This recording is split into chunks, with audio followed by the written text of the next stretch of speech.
Joe Walsh is a former Republican representative from Illinois' 8th District, but he lost re-election because he's insane.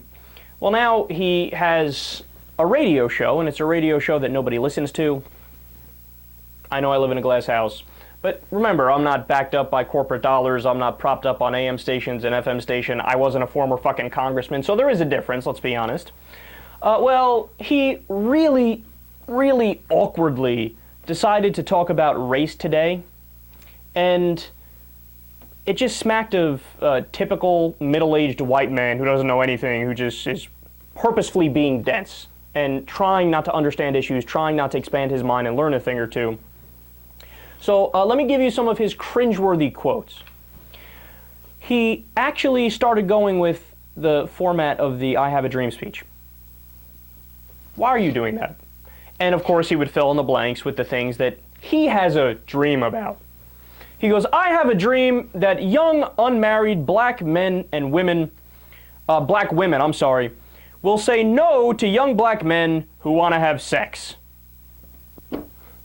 Right, because rewiring human nature is easy. Telling people, hey, you, don't give in to your biological functions. Stop it.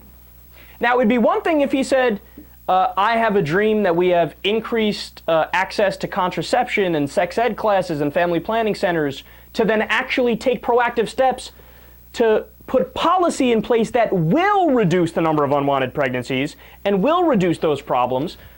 Well, then that's different and that makes sense. But his solution is the Bill O'Reilly solution.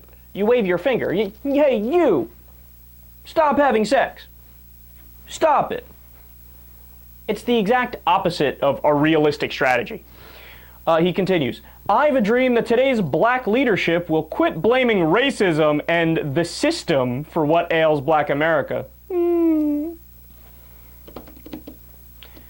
Right, because an African American, for example, when, as studies have shown, a black person and a white person use drugs at the same rate, similar rates in the communities, right? And a black person gets arrested 50% more often. That's their fault. But wait, I said they use at the same rate, so why are they not getting arrested at the same rate? Why is one group getting arrested more?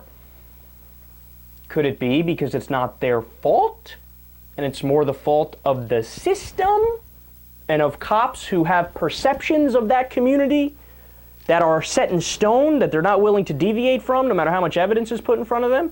Or how about the story we did the other week of a guy who lives in Florida, was visiting his mother at her house, went to his car to go grab his cigarettes out of there, and the next door neighbor saw a black guy going into the car and immediately assumed he's stealing it.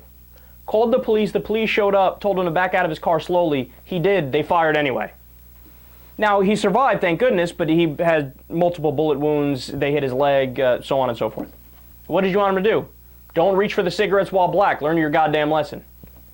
I literally don't know what you would want them to do in that scenario. Or how about the study where ABC did an investigative report, a black guy tries to unchain a bike, a white guy tries to unchain a bike, a white woman tries to unchain a bike. When they're white, the people assume there's nothing nefarious going on. When it's a black person, automatically assume they're stealing it. What do you want a black person to do in that scenario? Just stop being black? Stop having people make ridiculous assumptions about you? I don't understand what your point is, right? But he doesn't have a point. He's just trying to scold the black community because that's what he does. That's what a middle-aged white male Republican does. But he's not done yet. And this is, after this, I'm going to give you a devastating fact about Joe Walsh. He says, quote, I have a dream that young black men won't become fathers until after they're married and they have a job. So he wants black fathers. Don't you dare be deadbeat fathers! I will wag my finger at you and judge you, and that's bad and that's wrong and that's evil. Fix the problems in your community. That's interesting because Joe Walsh was sued in 2011 for owing more than $100,000 in child support.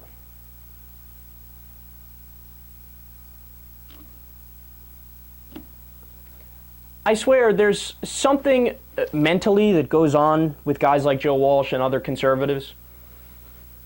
They're incapable of sensing their own hypocrisy. Like, hypocrisy isn't a thing to them. They don't understand the concept. Like, you can read them the definition and they're like, what? What does that mean? I don't understand. Hypocrisy? Hypocrisy? That's a thing?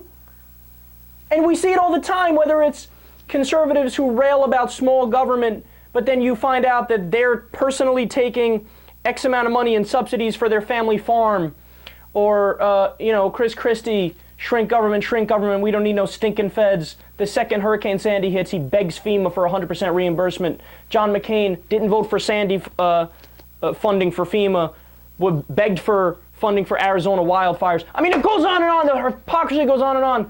God, look, here's my message to Joe Walsh. Fuck you. Fuck you. You're an idiot. You're not intelligent. You're using a different standard to apply to the black community than you are for yourself. You know what one explanation for that would be? Either you have a low IQ and you're not bright, or you're a racist. Or in your case, which is probably true, you're both.